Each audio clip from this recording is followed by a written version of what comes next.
Are you having problems that you cannot check in on your Delta app and you want to be able to fix this? Well, then this video is going to be perfect for you, because in this video I'm going to show you a step-by-step guide on exactly how to fix this issue.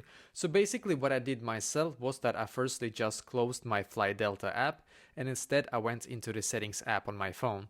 And now on my settings app, then what I did in here was that I scrolled down and then I clicked where it says general. So I clicked on general, and here, as you can see, then I scrolled down a little bit in here and then I clicked where it says storage. So I clicked on storage, and then it's going to just take you a couple of seconds to completely load this page. We need to wait for all the apps in here to load.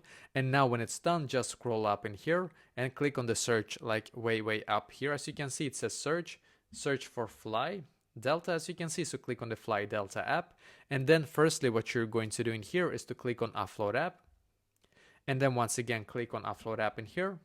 Just wait a couple of seconds and then click on the blue button here once again, as you can see, because now what will happen is that you will automatically update your Fly Delta app to the absolute latest version. So as you can see, for me it says loading here right now, which is perfect.